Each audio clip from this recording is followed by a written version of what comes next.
Chacun d'entre nous a déjà été contrôlé à un moment de sa vie par ses mots, ses pensées, ses émotions, et même par l'argent qu'il possède. Vas-tu le nier? Ne t'es-tu jamais laissé emporter par un mauvais commentaire, par une émotion débordante ou par un compte bancaire vide? Il est temps que cela change. Le contrôle de ta vie ne dépend pas des circonstances ni de ce qui t'arrive, il est en toi et seulement en toi. Si tu continues d'attendre que les choses changent d'elles-mêmes, tu n'y arriveras jamais. Le pouvoir est entre tes mains, mais pour le prendre, tu as besoin de force de volonté et surtout de la bonne connaissance. Les 15 leçons du stoïcisme que je vais te partager sont la clé pour dominer ce que tu penses, ce que tu ressens, ce que tu dis et l'argent que tu possèdes. Si tu es vraiment prêt à cesser d'être prisonnier de tes propres réactions et à prendre les rênes de ta vie, cette vidéo est pour toi. Si tu écoutes consciencieusement ces enseignements et que tu les appliques à ta vie, je te promets qu'en quelques jours seulement, tu seras méconnaissable et tu attireras la vie que tu mérites. Commençons.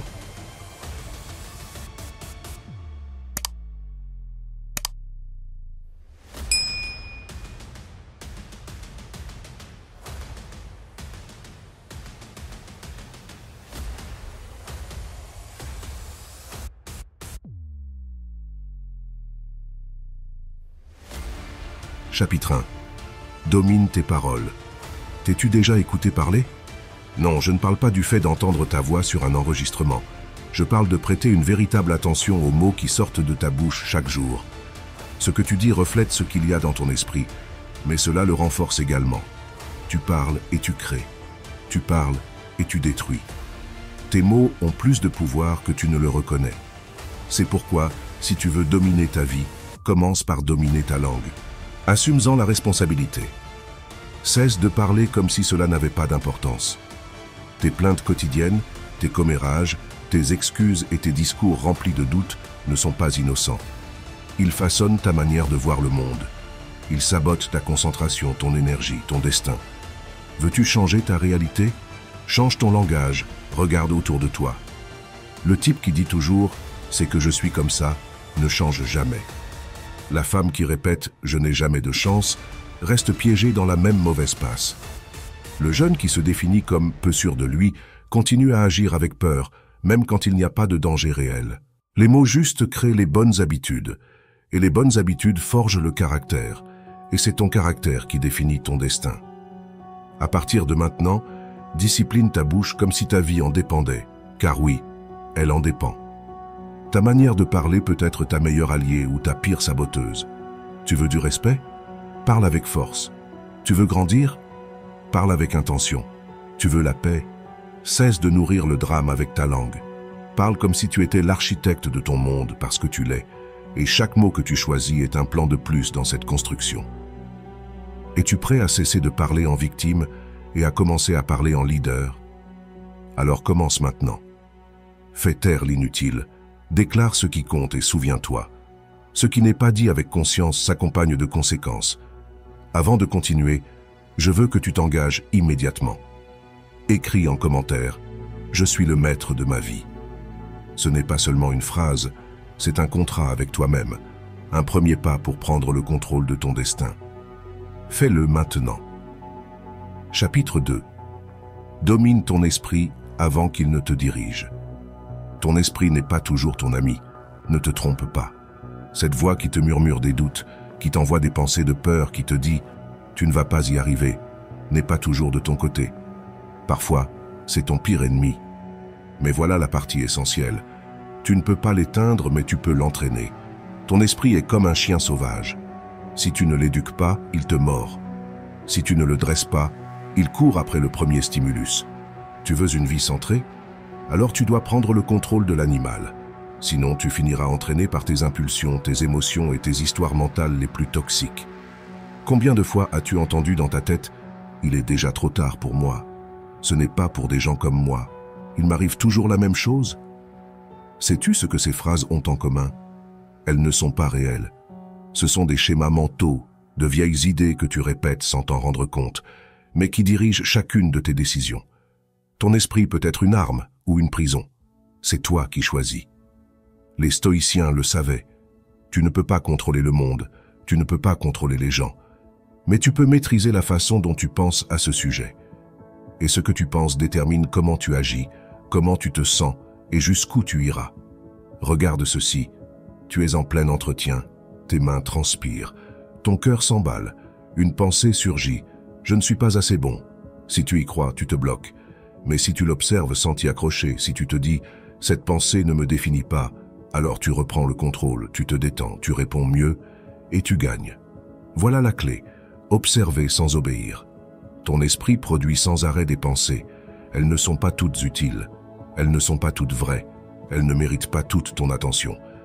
Comme l'a dit Épictète, ce qui nous affecte, ce n'est pas ce qui nous arrive, mais ce que nous nous disons à propos de ce qui nous arrive. Alors commence par cela. Chaque fois qu'une pensée négative survient, ne la réprime pas mais ne l'avale pas non plus. Demande-toi, est-ce que cela me porte ou me freine? Est-ce que cela me sert ou me sabote? Si ça ne te sert pas, lâche prise. Dis littéralement à ton esprit, merci pour ton opinion, mais je n'en ai pas besoin maintenant. Fais-en une habitude, 5 fois par jour, 10 si nécessaire. Ton esprit va te lancer des ordures, mais tu n'es pas obligé de t'y rouler. Si apparaît une pensée du genre « je ne suis pas fait pour ça », réponds « je suis encore en train d'apprendre, mais je peux y arriver ». Retourne-la, fais-en une habitude. Tu crois que les grands leaders, les entrepreneurs, les athlètes d'élite n'ont pas de doute? Bien sûr qu'ils en ont. La différence, c'est qu'ils ne restent pas prisonniers de ces doutes. Ils reconnaissent la voix de la peur et ne lui donnent pas le volant. Un autre exercice génial, le journal stoïcien. À la fin de la journée, écris 3 pensées qui t'ont freiné. À côté, écris comment tu aurais pu les reformuler. Exemple, pensée limitante. Ça va mal se passer. Nouvelle pensée, je ne sais pas comment ça va se passer, mais je ferai de mon mieux. Pensée limitante, je n'en suis pas capable. Nouvelle pensée, je suis en train de développer ma capacité. Cet entraînement mental vaut plus que n'importe quelle motivation passagère. C'est de la pratique, pas de la magie. Et comme tout muscle, l'esprit se renforce quand on l'utilise de façon consciente. Quand tu commenceras à le dominer, tu le sentiras. Tu ne réagis plus de la même manière, tu ne paniques plus, tu ne te sabotes plus avec des excuses.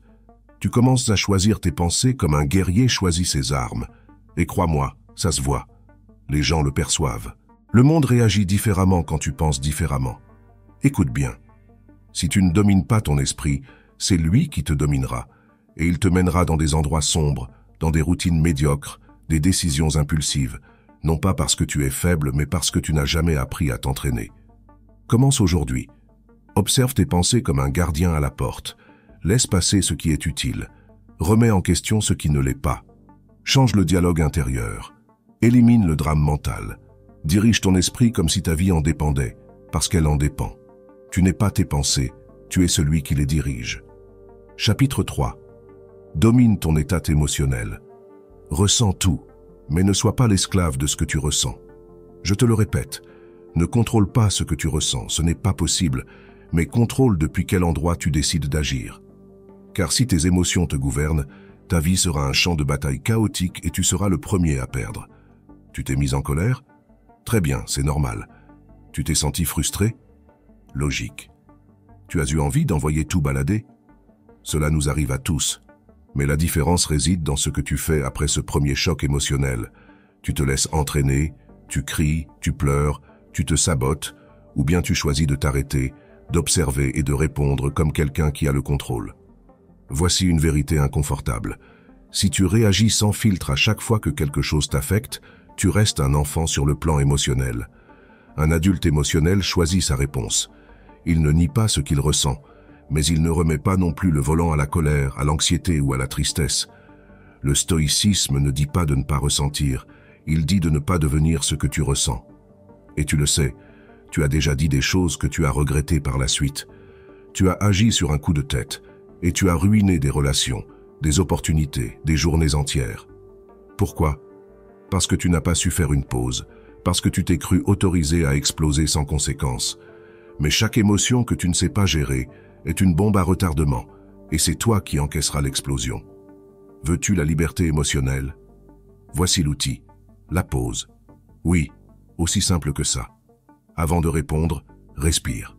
Compte jusqu'à 5. Mords-toi la langue si nécessaire. Fais un pas en arrière, littéralement ou mentalement. Dans cette pause se trouve la différence entre l'impulsion et l'intention. Le stoïcien n'est pas un robot froid. C'est quelqu'un qui respire au milieu du feu et choisit de ne pas brûler. Regarde cet exemple moderne. Tu conduis, quelqu'un te coupe la route, ton corps réagit, tu sens la chaleur dans la poitrine, les insultes sur le bout de la langue. Maintenant, te laisses-tu emporter par l'instant? Tu cries dans le vide, tu frappes le volant, tu gaspilles de l'énergie inutile, ou tu choisis simplement de laisser tomber et de continuer ta route sans empoisonner ta journée? Le premier élan ne se choisit pas. Le second mouvement, oui. Et c'est là que commence ta maîtrise émotionnelle. Tu n'es pas faible parce que tu te sens mal. Tu es faible lorsque tu te justifies de mal agir, juste parce que tu étais en colère, que tu avais mal ou que ce n'était pas ta journée. Des excuses bon marché, vues et revues. Si tu ne les brises pas, elles te brisent toi. Et comment s'entraîner? Tous les jours. Commence par ceci. Quand tu ressens une émotion forte, nomme-la. Oui, à voix haute ou dans ta tête. Je suis frustré, je suis anxieux, j'ai peur. En la nommant, tu cesses d'être l'émotion, tu deviens l'observateur. Puis demande-toi, qu'est-ce que je peux faire de ce que je ressens pour me construire au lieu de me détruire? Autre habitude puissante. Avant de finir ta journée, demande-toi depuis quelle émotion tu as agi aujourd'hui. Depuis la colère, depuis le calme, depuis la peur, depuis la compassion. Cet examen quotidien n'est pas fait pour te blâmer, mais pour te rendre conscient, car tu ne peux pas changer ce que tu ne perçois pas. Ton état émotionnel est comme le climat. Tu ne peux pas empêcher la pluie, mais tu peux décider si tu vas sortir avec un parapluie ou te mouiller comme un idiot en hurlant au ciel. Que préfères-tu? Tu décides comment tu vas vivre, en victime de tes émotions ou en maître de tes réactions. Et il ne s'agit pas de réprimer, mais de transmuter. Si c'est la première fois que tu viens sur ma chaîne, je te demande de t'abonner et de mettre un like à la vidéo. Ainsi, je pourrai continuer à créer plus de contenu comme celui-ci à l'avenir. Utilise ta colère comme un élan pour fixer des limites. Utilise ta tristesse comme un signe pour revoir ce qui compte pour toi. Utilise ta peur comme un guide pour mieux préparer ton chemin. Les émotions ne sont pas des ennemis, elles sont des alliés si tu sais les décrypter. Mais si tu ne les comprends pas, tu deviens leur esclave. Et un esclave émotionnel ne peut pas construire une vie avec une direction. Il ne fait que survivre entre des hauts et des bas. Répète-le à chaque fois que tu es au bord de l'explosion. Ce que je ressens ne définit pas ce que je vais faire, et agis à partir de là. Fais-le encore et encore jusqu'à ce que ça devienne un réflexe. Dominer tes émotions, ce n'est pas les ignorer, c'est les diriger avec intention. Et si ce n'est pas toi qui le fais, le chaos s'en chargera pour toi. Chapitre 4. Fais de l'argent ton serviteur, pas ton maître.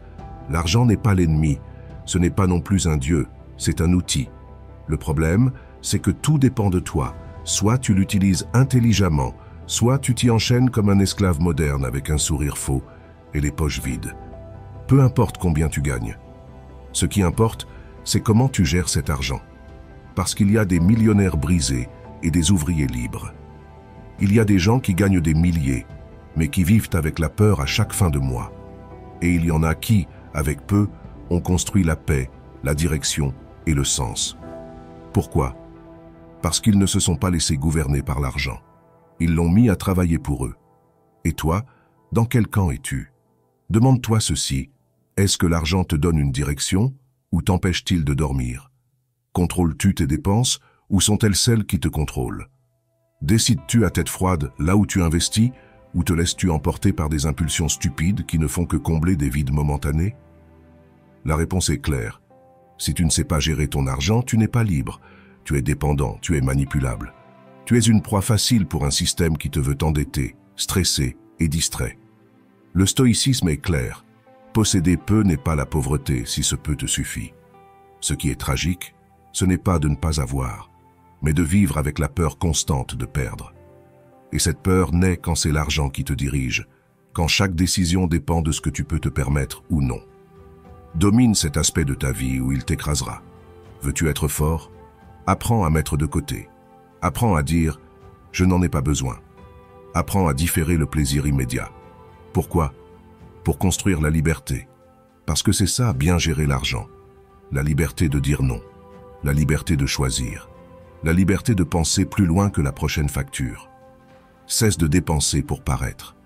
Personne qui en vaille la peine ne te respectera pour tes chaussures hors de prix. En revanche, beaucoup t'admireront pour ta discipline. Tu n'es pas ici pour impressionner, mais pour construire. Tu veux que l'argent travaille pour toi? Fais ce qui suit, sans excuse. Fais un budget. Si tu ne sais pas combien il y a d'entrées et de sorties, tu joues à l'aveugle. Élimine les dettes inutiles, cartes de crédit, petits paiements qui te dépouillent en silence. Coupe-les comme une relation toxique. Épargne comme si c'était un mode de vie. Peu importe si c'est peu, fais-le toujours. Fais-le de manière automatique. Investis dans ce qui te fait grandir. Des formations, des outils, du temps libre productif. Cela rapporte plus que n'importe quel objet à la mode. Évite d'acheter pour te sentir mieux. Le vide émotionnel ne se remplit pas avec un achat. Il se résout en affrontant ce qui te blesse. Regarde autour de toi. Combien de gens connais-tu qui vivent dans un cercle vicieux? Travail, dette, plus de travail, plus de dette. Ils gagnent davantage et restent piégés.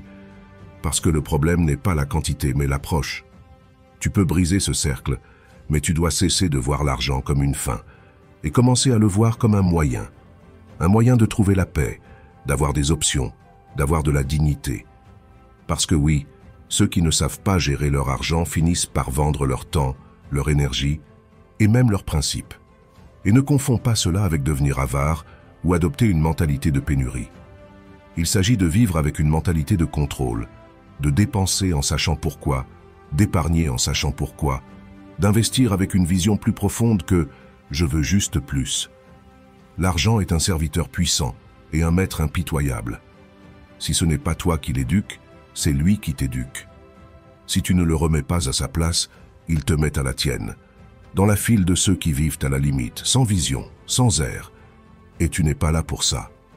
Tu es là pour commander, pas pour obéir au stress de la fin du mois, pour décider de ta vie, pas pour l'hypothéquer à cause de tes impulsions, pour utiliser l'argent comme un outil de pouvoir, pas comme une chaîne en or qui brille pendant qu'elle t'étrangle.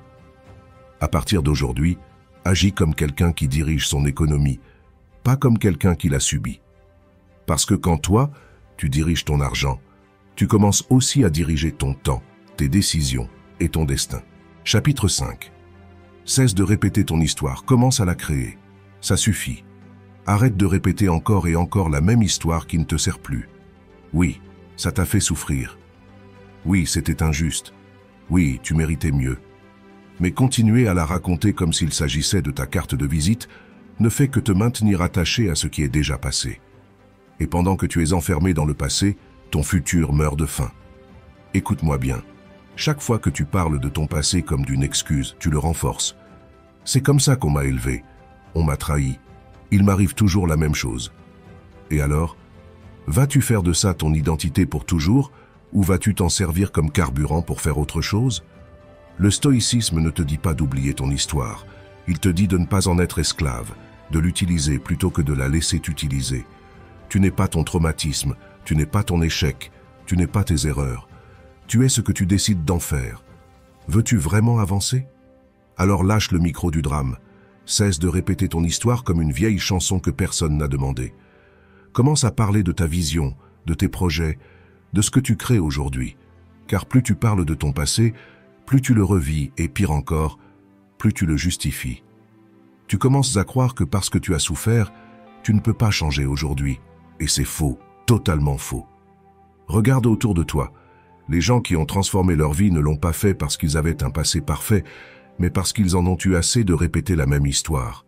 Ils ont changé de scénario, ils se sont levés un jour et ont dit « ça suffit. À partir de maintenant, c'est moi qui écris la suite. » Et tu peux faire de même, mais tu dois prendre une décision. Vas-tu continuer de te parler comme la victime de ce que tu as vécu ou comme l'architecte de ce que tu es en train de construire? Exercice immédiat. Arrête de raconter cette histoire triste pendant une semaine. Ne l'explique pas, ne la répète pas, ne l'utilise pas pour justifier ton attitude. À la place, parle de ta vision. Dis à haute voix où tu vas, ce que tu crées, comment tu veux vivre, et répète-le jusqu'à ce que ton esprit l'accepte comme la nouvelle vérité. Exemple. Au lieu de dire « je n'ai jamais eu de soutien », dis « j'apprends à me donner ce dont j'ai besoin ». Au lieu de « on m'abandonne toujours », dis Aujourd'hui, je choisis des relations qui m'apportent quelque chose. Au lieu de « je suis né dans un milieu difficile », dis « je viens d'un endroit exigeant, c'est pourquoi j'ai plus faim que quiconque ». Ce changement de perspective, c'est la force pure, parce que là où va ton langage, va ton énergie, et là où va ton énergie, va ta vie. Cesse de construire un autel à ton passé, construis-lui une tombe, honore ce que tu as appris et continue ton chemin.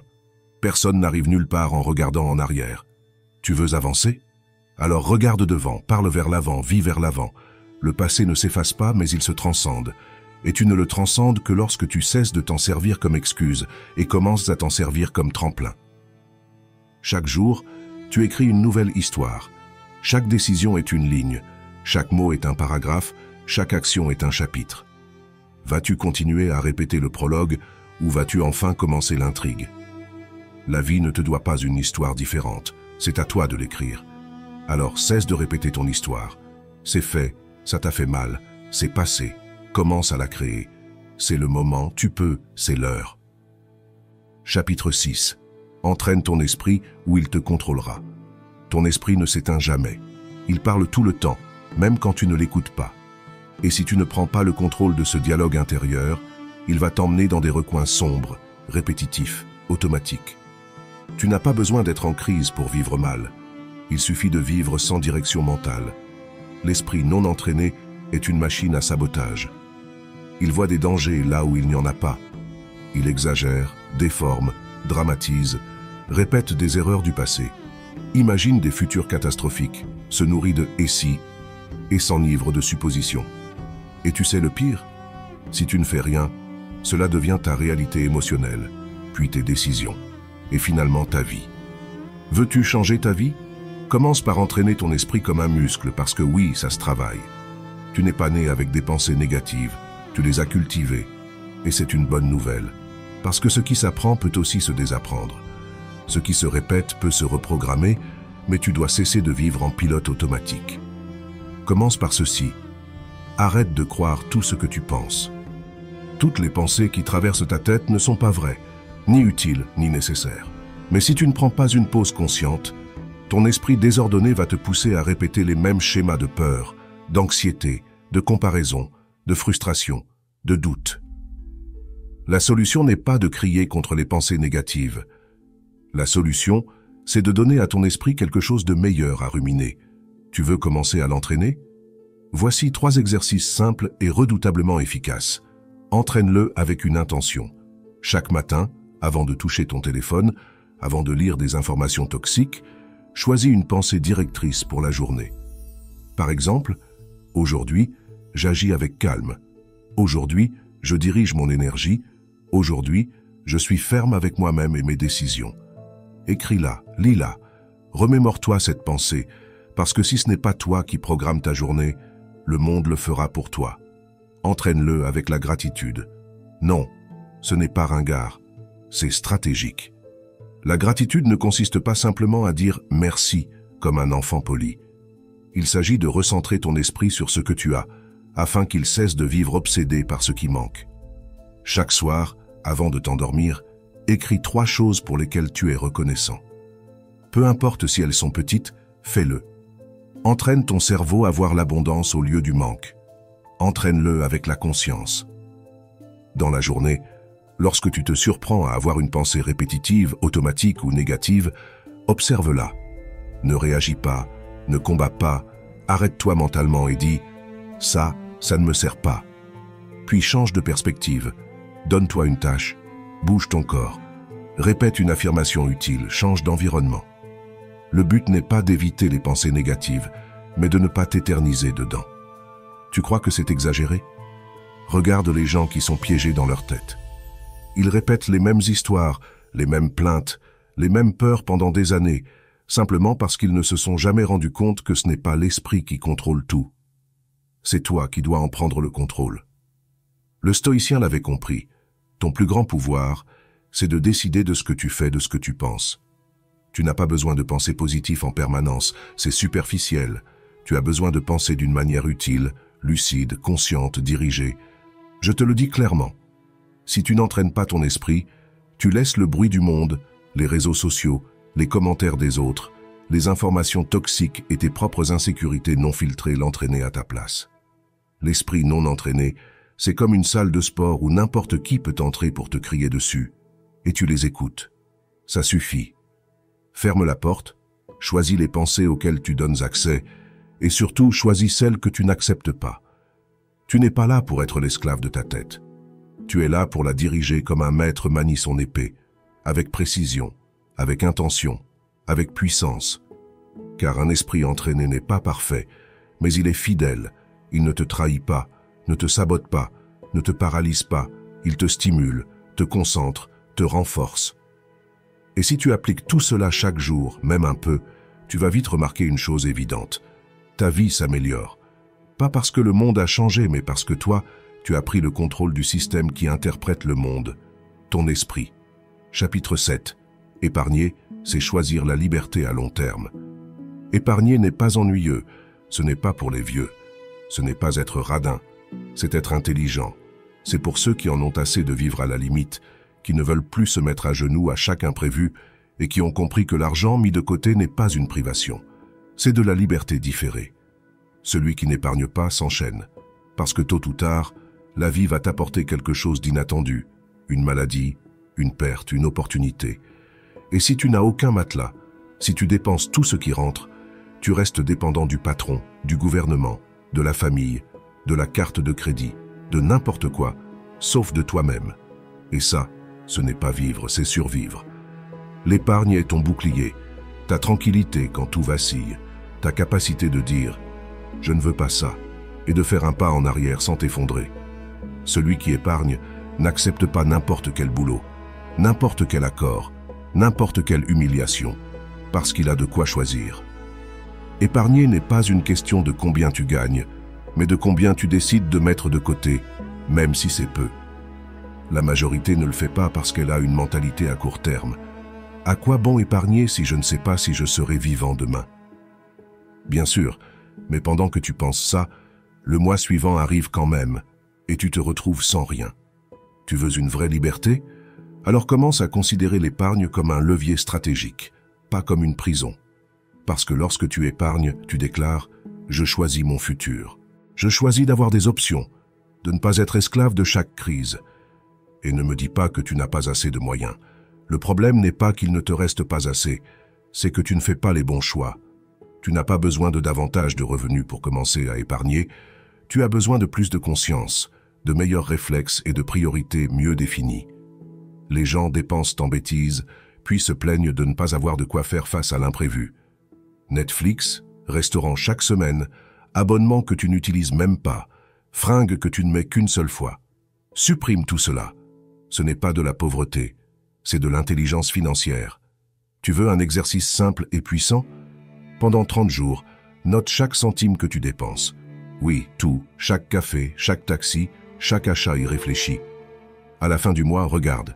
Tu verras où s'échappe ta liberté. Ensuite, mets en place une règle sacrée. Paye-toi en premier. Chaque fois que tu gagnes de l'argent, mets-en une partie de côté, même 5% ou 10%. Mets-le de côté et ne le touche pas.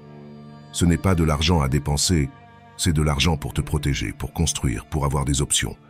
Et si possible, rends le processus automatique. Que ça se mette de côté tout seul, sans dépendre de ta volonté, parce que la motivation va et vient.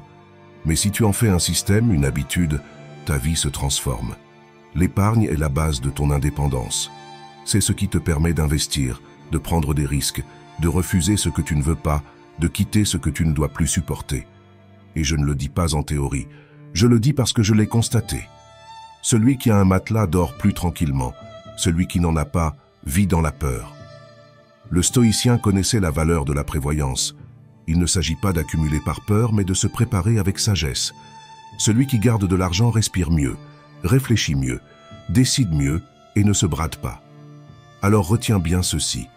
Chaque fois que tu épargnes, tu achètes ta propre liberté. Tu déclares « mon futur compte ». Tu te bâtis une force financière. Tu crées un filet de sécurité pour ta croissance. Tu veux avoir la paix vraiment? Tu veux entreprendre sans panique? Tu veux diriger ton temps et ton énergie? Alors épargne. Pas par peur, mais par vision. Pas par mentalité de pénurie, mais par stratégie. Parce qu'épargner, ce n'est pas perdre, c'est choisir de vivre libre, même si cela signifie attendre un peu plus aujourd'hui pour ne pas vivre à genoux demain. Chapitre 8. Avance en silence et laisse tes réussites parler pour toi. Ferme-la. Pas parce que tu n'as rien à dire, mais parce que tout ce que tu es en train de construire n'a pas besoin d'être partagé tout de suite. Trop de gens parlent de ce qu'ils vont faire, mais ils font peu. Ils annoncent, ils promettent, ils se vantent, et quand vient le moment de montrer les résultats, il n'y a rien. Seulement du vent, des excuses et des publications retouchées. Tu veux avancer vraiment? Alors tais-toi. Cesse de clamer tes projets et commence à les réaliser, parce que chaque mot que tu lances en l'air avant l'heure te vole de l'énergie pour agir. Chaque fois que tu cherches la validation pour ce que tu vas accomplir, tu retires de la force à ce que tu n'as pas encore fait. L'élan se dissipe quand tu l'emploies à parler au lieu d'agir. Et il ne s'agit pas de se cacher, mais de protéger ta vision. Le silence ne relève pas de la lâcheté, c'est une stratégie. Le silence crée de la concentration, du respect, du mystère, et surtout, il t'offre l'espace pour échouer, ajuster et grandir sans que personne ne t'interrompe avec son avis médiocre. As-tu remarqué que dès que tu annonces un projet, les experts en tout et surtout en rien se manifestent? Ceux qui te disent que ça ne va pas marcher, que quelqu'un l'a déjà fait, qu'il est trop tard, que tu n'es pas cette personne-là. Des gens sans vision, sans audace et sans résultat, mais avec beaucoup d'opinions. Si tu les écoutes, tu es fini avant d'avoir commencé. Le stoïcien le savait. Les mots sont bon marché, l'action est coûteuse, et tu es ici pour construire, pas pour distraire les autres avec tes discours creux. Avance en silence et laisse tes résultats parler. Regarde ceux qui ont vraiment bâti quelque chose de grand. Ils n'étaient pas en train de commenter chaque pas qu'ils faisaient. Ils étaient occupés à travailler tandis que toi, tu publiais des stories pour dire que tu étais en mode discipline. Eux, ils se taisaient et exécutaient. Et puis un jour, ils sont apparus avec quelque chose de réel et n'ont plus eu besoin d'expliquer quoi que ce soit. Car celui qui a des succès ne discute pas, il montre. Fais de ton processus un rituel privé. Que tes journées soient marquées par le travail, pas par les applaudissements. Découvre comment dominer ton esprit et libérer tout ton potentiel. Dans notre e-book « Le pouvoir du calme », tu apprendras des stratégies pratiques pour dépasser tes limites, renforcer ta concentration et transformer ta mentalité en un outil imparable sur la route du succès. Clique sur le premier commentaire épinglé pour l'obtenir dès maintenant. Que ton énergie soit consacrée à avancer, pas à convaincre les autres. Que ta validation vienne de l'intérieur, pas des likes. Tu veux un changement immédiat? Essaie ceci. Fais quelque chose d'important, peu importe quoi. Une nouvelle routine, un projet, un objectif financier, et n'en parle à personne pendant 30 jours. À la fin du mois, observe ce que tu as accompli. Tu ressentiras une nouvelle force, un respect pour toi-même que tu n'achètes pas avec la validation des autres. Et voici un principe puissant. Ne préviens pas, démontre. N'explique pas, surprends. Ne raconte pas, construis. Tu n'es pas là pour impressionner, mais pour te transformer. Et cela ne s'obtient pas avec des mots, mais avec de la répétition, du silence, de la constance et une concentration féroce. Laisse les autres faire du bruit. Toi, sois celui qui reste ferme pendant que tous commentent. Parce que viendra le moment, et il viendra, où tes réussites parleront si fort que tu n'auras plus besoin de rien dire. Et là, quand les autres se demanderont « Comment a-t-il fait ?» tu connaîtras la vérité. Tu l'as fait en silence, tu l'as fait en étant concentré, tu l'as fait seul, et c'est pourquoi ça a marché. Chapitre 9. Range ton esprit comme ton espace le plus précieux. Regarde autour de toi. Tu vis dans le désordre. Des tiroirs pleins de choses que tu n'utilises pas, des papiers accumulés, des vêtements éparpillés, un bureau en chaos. Maintenant, regarde en toi. Ton esprit est pareil, rempli de pensées anciennes, d'émotions accumulées, d'idées non résolues, de préoccupations éparpillées partout. Cela t'étonne que tu aies du mal à te concentrer. Cela te surprend que tu ne prennes pas de bonnes décisions. Il est impossible de construire une vie limpide à partir d'un esprit désordonné. Ton esprit est ton espace le plus précieux. C'est le lieu où naissent ton dialogue intérieur, ta vision, tes décisions, ta vocation. Si tu ne le mets pas en ordre, il te dévore. Pas parce qu'il serait fou, mais parce que tu n'as jamais pris le temps de le nettoyer, de l'organiser, d'attribuer un endroit à chaque chose. Écoute-moi bien. Chaque pensée et chaque émotion a sa place. Mais si tu les laisses traîner partout, elles deviennent du bruit. Et le bruit te fatigue, t'épuise, te paralyse. Tu ne peux pas réfléchir clairement quand tout est mélangé. La peur avec le doute, la colère avec la frustration, la tristesse avec la nostalgie. Tout ça sans nom, sans limite, sans ordre. Assume tes responsabilités. Deviens l'administrateur de ton esprit. Fais ce que tu ferais avec une maison que tu aimes. Nettoie-la, range-la. Décide de ce qui reste, de ce qui doit partir et de ce qui nécessite une attention immédiate. Comment faire? Sans détour, nomme ce que tu ressens. Tu ne peux pas ranger ce que tu n'identifies pas. Quand quelque chose te submerge, donne-lui un nom. Ne dis pas « je me sens mal ». Dis « c'est de la colère, c'est de l'anxiété, c'est de l'insécurité ». En le nommant, tu cesses d'être la victime de cette émotion. Tu deviens l'observateur et l'observateur a le contrôle. Localise tes pensées. Chaque idée qui apparaît ne mérite pas ton attention immédiate. Certaines ne font que passer. D'autres demandent une action, d'autres du silence. Apprends à les classer. Ça, ce sera pour plus tard. Ça ne me sert pas. Ça nécessite une décision. Tu veux de l'ordre? Cesse de réagir à tout ce que tu penses comme si c'était urgent. Ça ne l'est pas. Nettoie quotidiennement. Comme tu laves ton corps, lave ton esprit. Écris, médite, marche en silence, éteins ton téléphone. Fais de la place dans ta tête. Demande-toi, qu'est-ce que je traîne aujourd'hui et dont je n'ai plus besoin? Quelle pensée récurrente puis-je laisser partir? Fais-le tous les jours. N'accumule pas plus de déchets émotionnels. Sers-toi de ton esprit comme d'un outil, pas comme d'une poubelle. Ton esprit n'est pas là pour tout stocker, pas là pour accumuler de la rancœur, des conversations inachevées ou des films mentaux qui ne mènent à rien. Il est là pour créer, décider, diriger. Utilise-le ainsi. Imagine une maison bien rangée. Tout a une place, tu sais où chaque chose se trouve, tu peux bouger, respirer, te reposer. Ton esprit devrait te donner cette sensation, de l'espace, de la clarté, du pouvoir de décision. S'il n'en est pas ainsi, commence dès aujourd'hui. Pas la peine d'attendre de te sentir mieux pour ranger ton intérieur. C'est l'inverse. C'est en rangeant que tu te sentiras mieux. Le stoïcien l'avait parfaitement compris. Il ne s'agit pas d'éviter les émotions ou les pensées. Il s'agit de leur donner une place et de ne pas les laisser occuper plus d'espace que nécessaire. La colère a son coin. On ne la nie pas, on l'enferme dans sa chambre. On l'écoute avec des limites. La tristesse a sa chaise. On lui donne la parole mais pas les commandes. La peur a son tiroir. On la vérifie, on la remet en question, on l'affronte. C'est ça, l'ordre mental. Ce n'est pas la perfection, c'est la structure. Et la structure, c'est le pouvoir. Alors pose-toi cette question. À quoi ressemble ma maison mentale?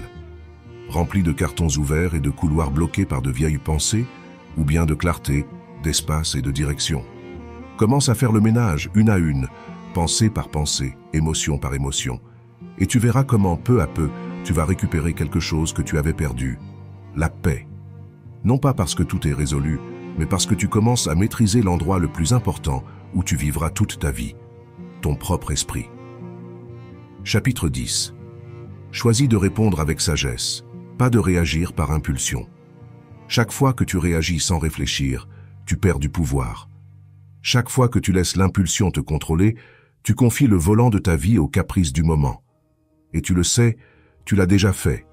Tu as dit des choses que tu ne voulais pas dire. Tu as agi sous le coup de la colère. Tu as envoyé ce message. Tu as pris cette décision, tu as explosé. Et ensuite est venu le regret. Réagir, c'est facile. Tout le monde sait le faire. Répondre avec conscience, ça, c'est pour ceux qui veulent se dominer. Pour ceux qui comprennent que le véritable contrôle ne consiste pas à crier plus fort, ni à agir plus vite, mais à attendre, respirer, analyser et ensuite choisir. La différence entre une impulsion et une réponse se joue en quelques secondes, mais elle peut changer ta vie. Elle peut sauver une relation, éviter un conflit, préserver ton énergie, soutenir ta vocation. Le stoïcien le savait.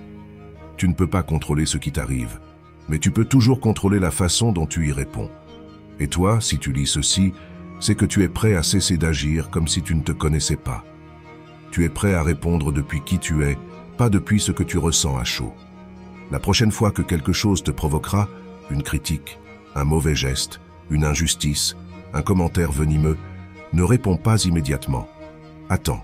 Oui, attends. Respire. Tais-toi. Observe.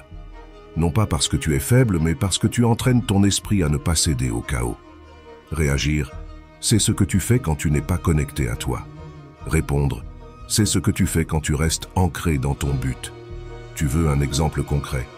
On t'écrit quelque chose qui te blesse. Tu peux répondre en 2 secondes avec virulence, ou tu peux laisser passer, y réfléchir, rédiger une réponse ferme mais sans venin, et l'envoyer quand tu es prêt, pas quand ton ego l'exige. Le résultat, c'est que tu conserves ta dignité, tu restes en contrôle et tu n'alimentes pas le drame. Autre situation, tu es en pleine dispute avec quelqu'un qui compte pour toi.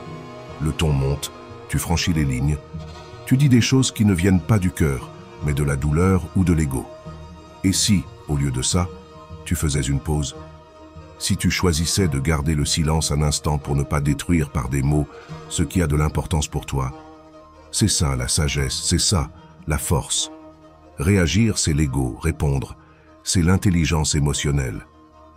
Pose-toi cette question chaque fois que quelque chose te sort de tes gonds.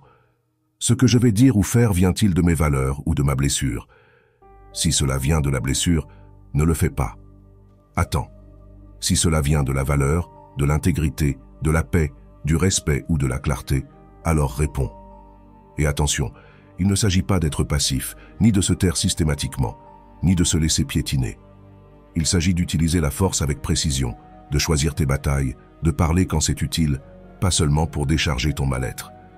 Tu as la capacité de diriger ton monde intérieur, mais pour cela, tu dois entraîner la pause. Ce court instant entre ce que tu ressens et ce que tu fais, cet instant sacré où tu peux décider si tu répètes tes vieux schémas ou si tu agis selon ta nouvelle conscience. La réaction détruit, la réponse construit. Et tu n'es pas là pour perdre le contrôle à chaque fois que quelque chose t'irrite. Tu es là pour être solide, parler depuis ta source, agir depuis la vérité, avoir la force d'un guerrier qui n'a rien à prouver, seulement à faire ce qui importe. Alors, la prochaine fois que tu brûles intérieurement, souviens-toi de ceci. Tu n'es pas l'esclave de ton émotion, tu es le maître de tes actes. C'est là que réside ta force. Numéro 11. Célèbre tes avancées pour une mentalité de requin. Quand la vie te met au défi de dépasser tes propres limites et que tu te retrouves face à des obstacles qui paraissent insurmontables, il est essentiel de reconnaître chaque pas en avant. Il ne s'agit pas seulement de souligner les grandes étapes, mais de célébrer avec gratitude chaque petit progrès. Cette célébration devient le carburant qui alimente une mentalité de requin, une attitude déterminée, agressive et focalisée sur le dépassement constant. À un moment ou un autre, nous nous sommes tous retrouvés à regarder en arrière en nous demandant si nous avions vraiment avancé. L'autocritique se met souvent en travers de la réussite, nous faisant oublier la valeur de chaque effort fourni. Pourtant, apprendre à célébrer même les plus petites réussites est la première étape pour cultiver une mentalité de requin. Cette mentalité ne repose pas sur l'arrogance, mais sur la reconnaissance sincère que chaque action positive, aussi modeste semble-t-elle, est une brique dans la construction d'un avenir solide. Célébrer tes avancées signifie t'arrêter, respirer profondément et reconnaître que chaque défi surmonté, chaque erreur corrigée et chaque objectif atteint te rapproche un peu plus de la version de toi-même que tu désires être. C'est dans ces moments d'autoréflexion que la confiance se renforce et que ta détermination devient la force motrice qui te pousse à aller de l'avant, quelles que soient les circonstances. La métaphore du requin n'a rien d'anodin. Ces majestueux prédateurs des océans symbolisent la persévérance, la capacité d'adaptation et la recherche incessante de la survie. Une mentalité de requin implique de se déplacer rapidement, d'identifier les opportunités et de profiter de chaque situation pour grandir. Il s'agit d'adopter une posture où l'échec n'est pas perçu comme un recul, mais comme un palier essentiel sur la route du succès. En célébrant tes avancées, tu adoptes ainsi cette mentalité résiliente qui t'enseigne à voir chaque trébuchement comme une leçon et chaque petite réussite comme une victoire personnelle. Cette mentalité te permet d'affronter les moments d'incertitude avec la certitude que, tout comme le requin, tu disposes de la force et de l'agilité nécessaires pour triompher de n'importe quel obstacle. Développer une mentalité de requin exige des pratiques concrètes qui transforment la célébration de tes succès en une habitude quotidienne. Parmi les stratégies qui peuvent t'aider dans cette voie, tenir un journal de tes réussites. Note chaque progrès, même infime, et relis ces notes lorsque tu sens ta motivation faiblir. C'est un rappel tangible de ton parcours et cela t'aide à mesurer l'ampleur de tes efforts cumulés. Mets en place des rituels de célébration. À la fin de chaque projet, ou dès que tu dépasses un objectif important, consacre quelques minutes à reconnaître ton travail. Cela peut être aussi simple que profiter d'un instant de calme, partager tes réussites avec une personne de confiance ou réaliser une activité qui te fait du bien. Pratique la gratitude. La gratitude est un outil puissant qui transforme ta perception de la réalité. Remercie non seulement pour ce que tu as obtenu, mais aussi pour les défis qui t'ont permis de grandir. Visualise ta réussite future. Prends un moment pour imaginer comment chaque pas t'approche de tes objectifs à long terme. Cette visualisation renforce l'idée que chaque effort en vaut la peine et que le chemin vers la réussite est pavé de victoires constantes. Reconnaître et célébrer tes avancées n'élève pas seulement ton état d'esprit, mais reconfigure également ton mental vers une attitude de progrès continu. Lorsque tu t'accordes le droit d'apprécier tes efforts, tu transformes la narration intérieure de « je ne suis pas assez » en « chaque pas compte ». Cette transformation est fondamentale pour adopter une mentalité de requin, car elle te libère de la peur de l'erreur et t'incite à être plus audacieux dans tes choix. Cette célébration se transforme en un cercle vertueux. Chaque réussite, si petite soit-elle, renforce ta confiance en toi, ce qui t'encourage à prendre des risques, à être plus proactif et à chercher de nouveaux défis. Peu à peu, tu te rends compte que tes avancées se cumulent et que bien que le progrès puisse parfois sembler lent, la somme de ces efforts te place sur une route solide vers tes objectifs. L'un des plus grands ennemis du progrès est l'autocritique incessante qui tente à minimiser ou à ignorer les petits triomphes. Pour forger une véritable mentalité de requin, il est essentiel d'apprendre à faire taire cette voix intérieure toujours focalisée sur le négatif. Au lieu de te punir pour chaque erreur ou recul, apprends à les considérer comme des occasions d'apprentissage et de croissance. Chaque défi relevé est la preuve de ta résilience et un rappel que, malgré les difficultés, tu as la capacité de continuer à avancer. En célébrant ces moments, tu te donnes la permission de reconnaître ta valeur, ce qui te donne la force d'affronter de nouveaux défis avec davantage de confiance et de détermination. La façon dont tu t'estimes et célèbres tes propres réussites a un effet domino sur ton environnement. Quand tu adoptes une mentalité positive et proactive, tu inspires ceux qui t'entourent à faire de même. Ton attitude devient une source de motivation et ton exemple peut transformer la dynamique de tes relations personnelles et professionnelles. Les gens ont tendance à se rapprocher de ceux qui irradient la confiance et la passion. En célébrant tes avancées, tu démontres que la réussite est possible et que chaque pas compte sur le chemin vers la grandeur. Cette influence positive va au-delà de ton cercle proche. En partageant tes expériences et tes stratégies pour mettre en avant tes progrès, tu peux encourager d'autres personnes à revoir leur conception de la réussite et à adopter une mentalité de requin dans leur propre vie. Ainsi, le simple fait de reconnaître tes avancées devient un catalyseur de changement collectif, créant un environnement où la croissance personnelle et l'amélioration sont valorisées au-delà d'une perfection inatteignable. Célèbre tes avancées pour une mentalité de requin n'est pas qu'un appel à l'action. C'est une invitation à transformer la façon dont tu te rapportes à toi-même et au monde. C'est la reconnaissance que chaque effort, chaque petite victoire, est une étape cruciale dans l'édification d'une vie pleine et réussie. Adopter cette mentalité signifie apprendre à voir dans chaque défi une opportunité, à transformer l'autocritique en auto-affirmation et à faire de chaque expérience une leçon précieuse. En intégrant l'habitude de célébrer tes réussites dans ton quotidien, tu deviens l'architecte de ton propre destin. Une mentalité de requin se forge dans le feu de la persévérance, de la résilience et dans la capacité de percevoir la grandeur à chaque étape du parcours. Et c'est lorsque tu apprends à applaudir tes propres progrès que tu te rends compte que la véritable réussite ne réside pas dans la perfection, mais dans le courage de continuer, d'apprendre de chaque expérience et de transformer chaque obstacle en une occasion d'éclat encore plus grand. Aujourd'hui, en regardant en arrière, je reconnais que chaque célébration, Chaque petit triomphe a été le socle sur lequel ma force s'est construite. Et c'est cette force qui me pousse à poursuivre ma route avec la détermination et la focalisation d'un requin, prêt à conquérir de nouveaux horizons et à vivre une vie marquée par l'audace et la croissance continue. Chapitre 12. Souviens-toi que tu vas mourir. Utilise la mort comme moteur pour vivre. Il y a une vérité que nous partageons tous, mais que presque personne ne veut regarder en face. Tu vas mourir. Tu ne sais pas quand, tu ne sais pas comment, mais tu sais que cela arrivera. C'est la seule chose vraiment garantie, et pourtant nous vivons comme si nous avions un temps infini. Nous remettons à plus tard les conversations, les décisions, les rêves, les voyages, les changements. Nous retardons ce qui compte vraiment, et pendant ce temps, la vie suit son cours. Mais que se passerait-il si tu utilisais cette vérité comme carburant? Et si, au lieu d'avoir peur de la mort, tu la prenais comme un rappel brutal et magnifique que tu es vivant, ici et maintenant? C'est ce que les stoïciens appelaient « memento mori ». Souviens-toi que tu vas mourir, non pas comme une menace, mais comme un moyen de te réveiller.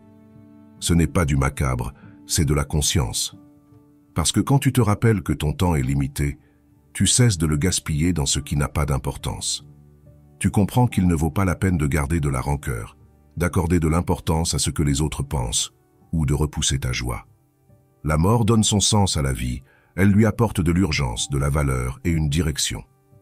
Réfléchis aux moments les plus intenses de ta vie. N'était-ce pas précisément ceux où tu as senti que quelque chose pouvait prendre fin? Un adieu imprévu, un accident qui t'a secoué, une nouvelle qui t'a obligé à t'arrêter net.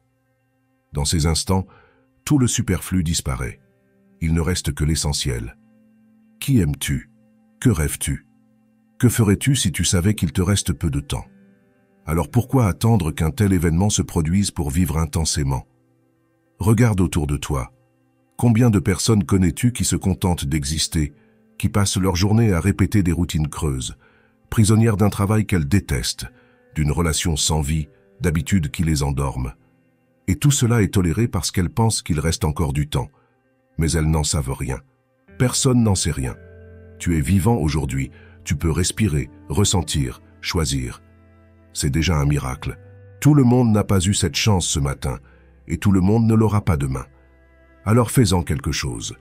Cesse de te mentir à toi-même.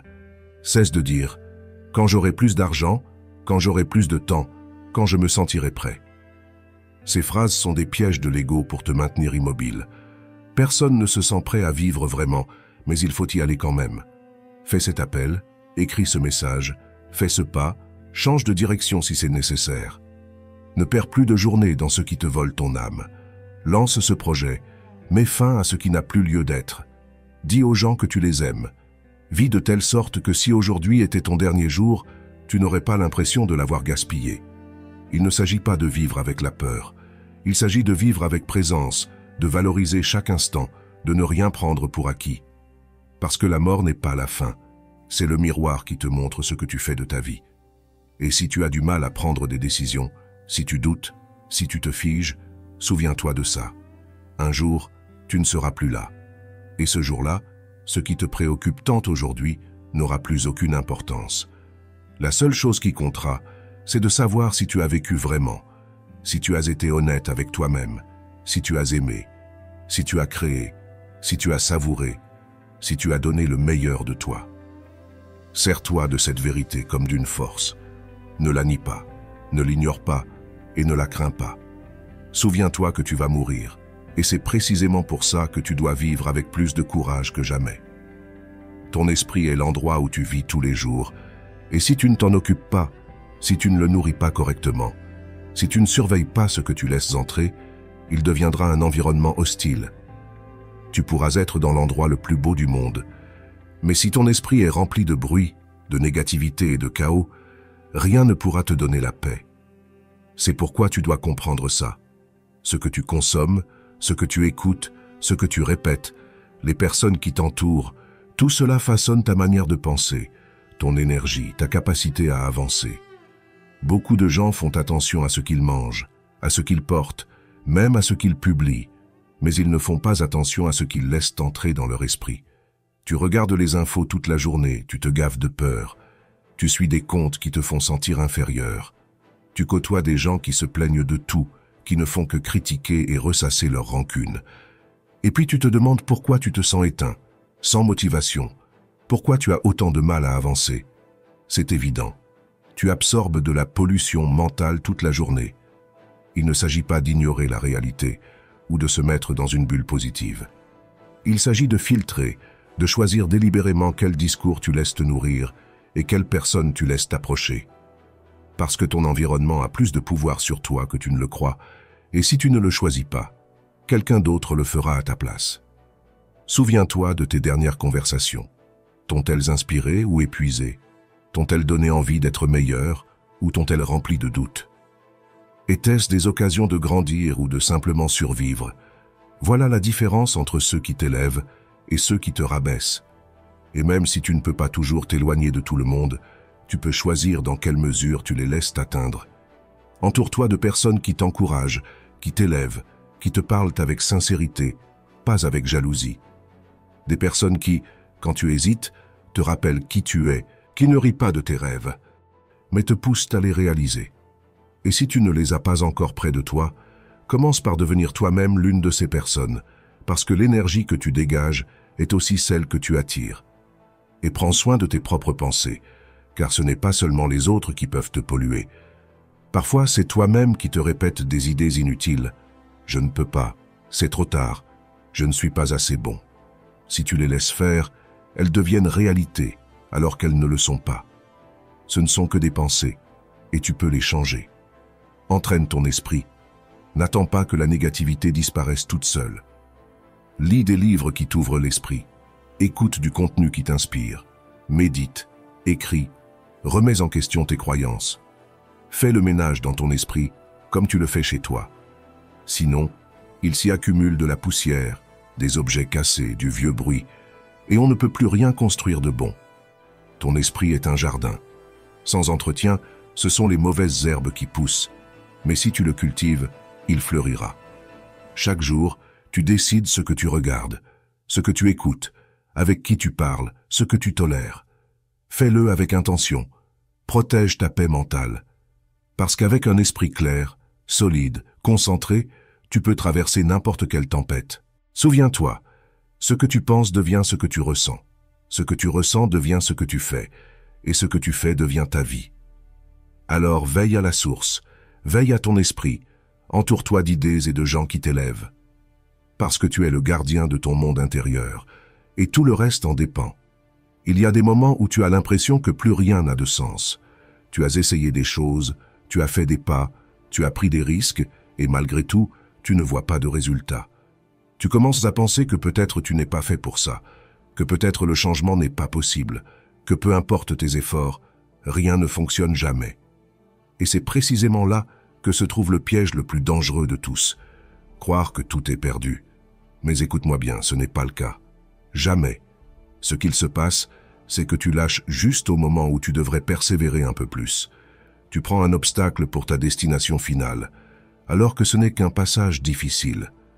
Un parmi d'autres que tu devras affronter si tu veux vraiment bâtir une vie différente. Cette voix qui te souffle que tu n'y arriveras pas, que ce n'est pas la peine de continuer, que tout va à nouveau échouer. Ce n'est pas toi. C'est la peur, la déception, la fatigue accumulée après tant de revers. Mais ce n'est pas la vérité, car si tu regardes bien, tu es toujours là. Tu continues de chercher, tu as encore envie. Et ça prouve qu'au plus profond de toi, il y a une flamme qui ne s'est pas éteinte. Et cette flamme, c'est tout ce dont tu as besoin. Personne n'obtient ce qu'il rêve sans traverser des moments de doute. Tous ceux qui sont allés loin, dans n'importe quel domaine, art, entrepreneuriat, santé, amour, ont, à un moment, pensé qu'ils perdaient leur temps, que ça ne marcherait pas. Mais ils ne se sont pas arrêtés, ils ont continué. Et c'est ça qui a fait toute la différence. Brise cette croyance que rien ne sert, que tout est contre toi, que l'univers t'a oublié. Parce que quand tu crois ça, tu cesses d'agir. Et quand tu cesses d'agir, tu te sabotes. C'est un cercle vicieux, et il n'y a que toi pour le briser. Regarde en arrière. Souviens-toi d'une situation où tu pensais que tu ne t'en sortirais pas. Qu'est-il arrivé? Tu es toujours là. Tu as traversé cette épreuve, tu as appris. tu as avancé, peut-être avec des cicatrices, mais plus solides, plus avisées. Alors pourquoi penses-tu que cette fois serait différente? Pourquoi crois-tu que cette difficulté est la définitive? Fais quelque chose de différent, change ta question. Au lieu de dire « Pourquoi rien ne marche pour moi ?» demande-toi « Qu'est-ce que je peux faire aujourd'hui, même petit, pour avancer dans la direction que je veux ?» Parce que c'est le mouvement qui va te sortir du gouffre. Tu n'as pas besoin de tout comprendre, juste de faire le pas suivant. Un seul. Et si tu échoues encore, ce n'est pas grave. Échouer ne signifie pas que tu es brisé, mais que tu es en chemin, que tu apprends à ne pas faire, que tu prépares ta voie. Car ce qui te semble ne pas marcher aujourd'hui te prépare peut-être à quelque chose que tu ne vois pas encore. Change ton dialogue intérieur. Quand cette voix revient te dire « Il n'y a pas d'issue », réponds-lui. Peut-être que je ne la vois pas encore, mais je suis déterminé à la trouver. Parce que si tu décides de rester en mouvement, de croire en toi un peu plus chaque jour, de te permettre de repartir à zéro sans traîner tout ce que tu as fait auparavant, tu y arriveras. Ce qui te semble sombre aujourd'hui n'est peut-être qu'une pause avant un grand tournant. Mais si tu cesses d'avancer, tu ne le sauras jamais. Rien n'est définitivement perdu, et encore moins toi. Tu es en construction, tu es en train de réapprendre à croire, à faire confiance, à te choisir. Et bien que tu ne puisses pas encore le voir, c'est déjà une forme de victoire. La vie ne s'arrête pas. Les obligations, les émotions, tout semble s'accélérer autour de toi. Le brouhaha ne cesse pas. Les responsabilités s'empilent et parfois tu te retrouves piégé dans un tourbillon que tu ne sais comment contrôler. Le stress, l'anxiété, le tumulte mental t'envahissent et tu te demandes comment t'en sortir. Mais laisse-moi te dire quelque chose que tu n'as peut-être pas envie d'entendre.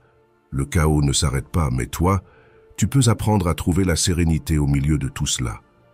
Tu n'as pas besoin d'attendre que les choses s'arrangent, que les circonstances changent, que tout s'apaise. La paix n'est pas dans ce qui se passe à l'extérieur de toi. Elle est dans la façon dont tu choisis de réagir à ce qui se passe. L'un des plus grands secrets pour garder ton équilibre consiste à apprendre à respirer et à lâcher prise. Cela peut sembler simple, mais c'est un acte profond et transformateur. Combien de fois t'es-tu retrouvé piégé dans tes pensées, préoccupé par l'avenir ou rongé par le regret du passé? Combien de fois as-tu laissé tes émotions te submerger, te contrôler, t'emporter? Le premier pas pour changer cela, c'est de respirer. Je ne parle pas de respirer automatiquement comme tu le fais chaque jour, mais d'une respiration profonde, consciente, lente. Chaque fois que tu sens que le monde pèse sur toi, fais une pause et respire. Ressens l'air qui pénètre, comment il remplit ton corps. Observe ta poitrine se gonfler, ton esprit se clarifier. Inspire profondément, aspirant le calme et expire, relâchant tout ce dont tu n'as pas besoin. C'est un rappel que tu es vivant, que tu as le contrôle, que tout finira par passer. Et quand l'anxiété te submerge, quand tu as l'impression d'étouffer sous les responsabilités, rappelle-toi une chose très simple, tu n'as pas à tout faire maintenant. Lâche prise. Relâche l'envie de contrôler chaque détail. Relâche l'idée que le chaos doit s'en aller pour que tu te sentes mieux. Relâche la précipitation de tout résoudre à la hâte. Tout prend son temps. Et tu as le pouvoir de décider quand poser ce fardeau, quand laisser tomber la pression et les attentes. Souviens-toi que le stoïcisme enseigne d'accepter ce que tu ne peux pas contrôler. Les circonstances peuvent être incertaines, les gens peuvent agir de façon imprévisible, les plans peuvent échouer, mais tes réactions, ta paix intérieure, c'est toi qui la gères. Personne ne peut te l'enlever à moins que tu ne le laisses faire. Au milieu du chaos, tu peux choisir de rester solide, de respirer et de continuer avec clarté. En fait, le chaos peut être un enseignant. Chaque fois que tu rencontres un défi, une crise ou une situation écrasante, voici une leçon pour apprendre à lâcher prise. Demande-toi, ai-je vraiment besoin de me tracasser autant pour ça? Qu'est-ce que je peux contrôler en ce moment? Comment puis-je retrouver le calme? Fais-le dans les petits instants. Chaque fois que tu te sens perdu, respire profondément. Fais une pause, regarde autour de toi. Parce que malgré l'agitation, tu es toujours là, avec ta capacité de choisir. Lâcher prise ne signifie pas abandonner, mais faire de la place à la sérénité, à l'acceptation, à la gratitude. Au début, ce n'est pas facile. Il est plus simple de se laisser emporter dans la tempête de pensées et d'émotions. Mais comme toute chose qui en vaut la peine, Cela demande de la pratique. Chaque fois que tu lâches prise, que tu choisis de ne pas te laisser entraîner par le chaos, tu te rapproches un peu plus d'une vie où le contrôle ne repose pas sur le bruit extérieur, mais dans ta capacité à rester calme malgré lui. Alors la prochaine fois que tu auras l'impression que tout est hors de contrôle, fais ceci. Respire profondément et, en expirant, laisse aller tout ce qui ne te sert pas. Lâche le stress, lâche l'anxiété, lâche la crainte de l'avenir, car dans ce moment précis, la seule chose qui compte, c'est ta respiration, ta paix intérieure et ta détermination à avancer avec clarté et confiance. Souviens-toi, la vie ne s'arrête pas, mais tu peux toujours trouver un havre de paix, même au milieu de la tempête. Chapitre 13. Anticipe les défis de la journée. Le matin, l'esprit au réveil a tendance à rechercher le confort du prévisible. Il désire une journée sans heurts, un parcours lisse. Nous souhaitons que tous les feux soient verts, que les réunions se déroulent sans tension, que les réponses soient aimables, que les résultats soient positifs. Pourtant, l'expérience nous murmure une vérité inconfortable. La journée se conforme rarement, voire jamais, totalement à nos désirs. Des frictions inattendues, des obstacles imprévus et des contretemps mineurs sont la norme, pas l'exception. C'est dans cet écart entre l'attente idyllique et la réalité du quotidien que se trouve un outil stoïcien puissant, l'anticipation délibérée des difficultés. Il ne s'agit pas de sombrer dans un pessimisme qui paralyse, ni d'invoquer le malheur, mais d'un exercice matinal de réalisme stratégique appelé premeditatio malorum. Cette préméditation des mots consiste à consacrer quelques instants, juste après s'être éveillé à la conscience, pour envisager non pas des catastrophes improbables, mais des inconvénients plausibles qui pourraient surgir dans la journée. Une dispute avec un collègue, un embouteillage monstre qui bouleverse l'agenda, une critique inattendue de ton travail, un souci technique au pire moment. Visualiser ces scénarios ne vise pas à se laisser submerger par la peur, mais à se vacciner contre l'impact émotionnel qu'ils généreraient s'ils nous prenaient complètement au dépourvu. La force de cette pratique réside dans sa capacité à priver les événements défavorables de leur premier pouvoir, le choc. Quand un événement négatif se produit, et que nous l'avons déjà anticipé comme une possibilité, la réaction initiale de panique, de colère ou de frustration s'en trouve considérablement atténuée. Nous avons déjà tracé mentalement une carte du territoire hostile. Au lieu de nous sentir victimes d'une embuscade du destin, nous nous retrouvons face à une éventualité pour laquelle, même un peu, nous sommes déjà préparés. C'est comme l'athlète qui visualise non seulement la victoire, mais aussi l'épuisement ou la possibilité de chute, et prépare ainsi sa réponse physique et mentale pour y faire face. Cette préméditation matinale est un entraînement direct à la résilience. En faisant face mentalement à de petites adversités quotidiennes, nous renforçons notre capacité à maintenir notre calme et notre rationalité si elles arrivent effectivement. Nous nous demandons, si cela se produisait, quelle serait la réponse la plus en accord avec mes principes? Comment puis-je agir avec patience, justice ou courage? Ce scénario mental ne garantit pas que nous ne ressentirons aucune gêne ou déplaisir, mais il nous prépare à traverser ces émotions sans être emportés par elles. Il nous rappelle la distinction stoïcienne essentielle. Nous ne contrôlons pas l'événement extérieur, l'embouteillage, la critique, mais nous contrôlons notre réponse intérieure. Loin d'attirer l'adversité, cet exercice encourage une appréciation plus profonde des moments où les choses se déroulent sans accroc. Quand la circulation est fluide ou que la réunion se passe à merveille, le contraste avec les difficultés envisagées transforme ce qui est ordinaire en une source de gratitude. De plus, en visualisant les défis possibles, nous prenons souvent conscience que beaucoup d'entre eux, bien que dérangeants, ne sont pas véritablement catastrophiques et restent à notre portée. Leur impact est relativisé, la réponse est calibrée. C'est un acte de lucidité qui nous ancre dans la réalité, armé non pas d'un optimisme aveugle, mais d'une sérénité prévoyante, prêts à voir dans chaque obstacle une occasion d'exercer notre vertu. Chapitre 14. Des moments de pleine attention. Le mindfulness stoïcien pour commencer en étant centré. À peine l'esprit émerge-t-il des brumes du sommeil et reconnaît-il les premières tâches de la journée que souvent déboule une avalanche de pensées. L'agenda mental se déploie. Tout ce qu'il faut faire, ce qu'on a oublié la veille, les conversations possibles, les scénarios envisagés. C'est un flot qui nous projette vers l'avenir ou nous retient dans le passé, nous privant de l'expérience directe du seul instant qui nous appartient vraiment, le présent. Cette dispersion matinale, si courante, nous lance dans la journée déjà éparpillée, l'attention divisée et le centre perdu avant même d'avoir agi de manière délibérée. Face à cette tendance naturelle à fuir mentalement, le stoïcisme propose une pratique continue appelée prosoche, l'attention vigilante, la présence consciente. Il ne s'agit pas nécessairement de s'asseoir en lotus pendant de longues périodes, mais de cultiver une qualité d'attention soutenue au milieu des activités quotidiennes. Particulièrement utile dans les premières heures du jour, cette pratique consiste à intercaler de brefs mais intenses moments d'ancrage dans le présent, de courts instants lucides qui servent de balises dans la brume de la distraction automatique.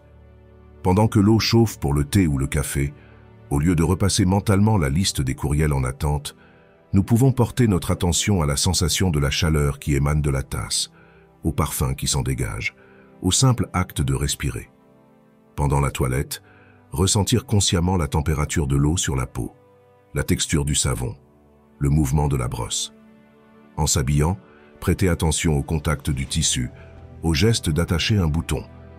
Ce sont des pauses sensorielles infimes, des micro-moments de connexion avec la réalité physique immédiate qui interrompent le flux incessant de la pensée discursive et nous ramènent au corps, à l'ici et maintenant. Un aspect crucial de cette pratique est d'apprendre à remarquer inévitablement l'envol de la pensée, préoccupations, plans, souvenirs, sans s'y laisser piéger. La prosoche consiste à reconnaître leur apparition comme des événements mentaux éphémères, comme des nuages qui traversent le ciel de la conscience, sans nécessité de les juger, de les analyser ou de les poursuivre. Simplement remarquer qu'une pensée au sujet de la réunion de 10 heures surgit, puis ramener en douceur l'attention à la respiration ou à la sensation présente. C'est un exercice de distanciation, une prise de conscience que nous ne sommes pas nos pensées, mais l'espace conscient dans lequel elles surviennent. Aussi fugaces soient-ils, ces instants d'attention ont un impact cumulatif puissant. Ils aident à enrayer à la racine la spirale d'angoisse matinale, alimentée par l'anticipation débridée. Ils nous permettent de nous reconnecter à l'intention que nous avons définie pour la journée, voire chapitre précédent, et de fortifier la distinction entre ce que nous pouvons contrôler et ce que nous ne pouvons pas. Car la réaction à nos propres pensées relève bien de notre cercle d'influence. Commencer la journée avec ces points d'ancrage ne garantit pas que nous ne serons pas distraits plus tard, mais nous donne une base de calme et de présence, un socle pour faire face à la complexité de la journée sans nous laisser emporter par chaque rafale mentale ou émotionnelle. C'est choisir de vivre consciemment le présent, la seule scène où se déroule réellement notre existence et où peut s'exercer notre pouvoir de décision. Même après avoir ancré l'esprit dans le présent grâce à ces intervalles de pleine conscience, le flux de pensée peut demeurer tumultueux quand la journée débute. Les idées, les plans, les restes émotionnels de rêves ou d'inquiétudes latentes se disputent l'attention, menaçant de disperser la clarté que nous venons de cultiver. C'est alors que l'acte délibéré de coucher ses pensées sur le papier devient un outil précieux, faisant d'un simple carnet le miroir de notre introspection et la boussole pour nos actions. Le journal matinal, selon la perspective stoïcienne, n'est pas un bête compte-rendu, mais un espace dynamique de réflexion et de préparation intentionnelle. Tel un miroir, le journal t'invite à examiner honnêtement ton état d'esprit avant de te lancer dans l'agitation extérieure. C'est l'occasion de te reconnecter à la mission quotidienne que tu t'es fixée, de te rappeler explicitement quelle vertu tu choisis de mettre en avant aujourd'hui. Écrire la phrase « Quel genre de personne je choisis d'être dans les prochaines heures ?» peut donner une solidité à cette intention qu'une simple pensée fugitive ne parvient pas à ancrer. Cela te permet également de faire le point, sans culpabilité, mais avec un objectif de progression, sur les leçons que tu as pu tirer de tes réflexions de la veille ou sur les inquiétudes qui ont persisté durant la nuit. Mettre en mots une émotion confuse ou une pensée récurrente lui enlève sa puissance, la rend plus objective, prête à être analysée avec recul et clarté. En tant que boussole, le journal matinal participe à la définition du cap vertueux de la journée.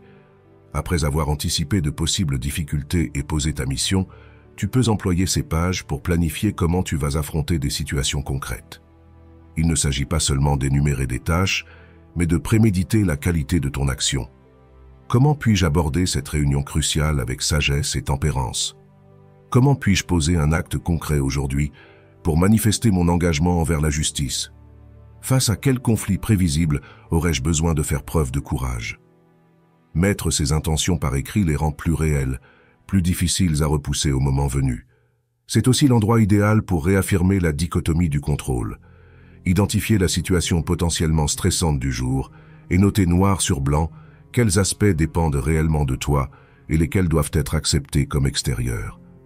Ce court rituel d'écriture, peut-être seulement quelques minutes, agit comme une encre profonde, rattachant fermement ta détermination et ta force intérieure. Il clarifie la pensée, dissipe les brouillards des émotions confuses et renforce ta volonté d'agir en accord avec tes principes. L'acte physique d'écrire semble graver ces intentions plus solidement dans ta conscience. Cela devient un dialogue stratégique et philosophique avec toi-même, préparant ton champ mental et émotionnel pour aborder la journée, non pas comme une feuille ballottée par le vent, mais comme un navigateur attentif, avec le miroir de la connaissance de soi dans une main et la boussole de la vertu dans l'autre, prête à ajuster les voiles à tous les vents contraires. C'est une tendance profondément humaine, presque un réflexe conditionné. Se focaliser sur la fissure du mur plutôt que de reconnaître la solidité de la structure qui nous abrite. Au réveil, avec les projets et les intentions, s'infiltrent souvent les ombres de ce qui manque, ce qu'on veut ou ce qui nous a contrarié la veille. L'insatisfaction, ce sentiment subtil et persistant de manque, peut aisément devenir la toile de fond de nos journées si nous ne faisons pas l'effort conscient de changer notre perspective. Et l'une des armes les plus efficaces pour reconfigurer notre mentalité, surtout dans les premières heures du jour, est la pratique de la gratitude. La gratitude, selon le stoïcisme, n'est pas un optimisme naïf ni un déni candide des difficultés réelles. C'est au contraire un exercice d'honnêteté appréciative, l'acte délibéré de reconnaître et de valoriser ce que nous avons, surtout les biens fondamentaux qu'on néglige souvent, alors que nous courons sans relâche après le plus ou le différent. C'est un retour du regard vers les piliers de notre existence pour y trouver l'abondance dans l'essentiel. N'est-ce pas une source de profonde reconnaissance que le simple fait d'être en vie ce matin, que le cœur batte, que les poumons respirent sans effort conscient? Le fait de disposer d'un toit, d'eau potable, de nourriture pour nourrir ton corps. La pratique consiste à te accorder quelques instants, peut-être alors que ton esprit est encore paisible ou durant ta réflexion dans ton journal, pour dresser mentalement ou par écrit la liste de ces bénédictions élémentaires. La santé, même si elle n'est pas parfaite, la faculté de penser, de ressentir et de partager avec d'autres, la présence de personnes qui nous sont chères, avec toutes leurs difficultés, les outils qui facilitent notre quotidien, des vêtements à la technologie. Il s'agit de percevoir cette réalité non comme un dû, mais comme un cadeau à la fois fragile et précieux qui pourrait nous être retiré. Marc Aurèle recommandait de songer à ce qui nous manquerait le plus si on nous l'enlevait, puis de nous réjouir de le posséder actuellement. Cet exercice volontaire de gratitude matinale produit un effet transformateur. En cultivant activement la conscience de ce que nous avons, nous réduisons la puissance corrosive de l'envie, de la plainte ou du désir insatiable de ce qui n'est pas encore. Nous réajustons notre regard. Les petits tracas de la journée, ceux qui autrefois pouvaient sembler de vraies catastrophes, apparaissent alors dans un contexte plus large, et bien souvent, ils perdent une grande partie de leur charge émotionnelle. Un retard de transport pèse moins lourd lorsqu'on le compare au fait très précieux d'avoir un lieu où se rendre et la possibilité de se déplacer. Une remise en cause au travail blesse moins quand on la confronte à la valeur intrinsèque que nous avons en tant qu'êtres capables de raisonnement, d'action et de dépassement. Renforcer chaque matin le muscle de la gratitude, c'est construire un rempart mental contre la tyrannie du « toujours plus ». Nous nous ancrons puissamment dans la réalité présente, non dans les fantasmes d'un futur idéalisé, ni dans les lamentations d'un passé imparfait. C'est un acte de lucidité qui nous rappelle combien la vie recèle de richesses, même au milieu de circonstances difficiles. En appréciant ce que nous possédons, nous apprenons aussi à accepter plus sereinement ce qui nous manque ou ce que nous ne pouvons changer.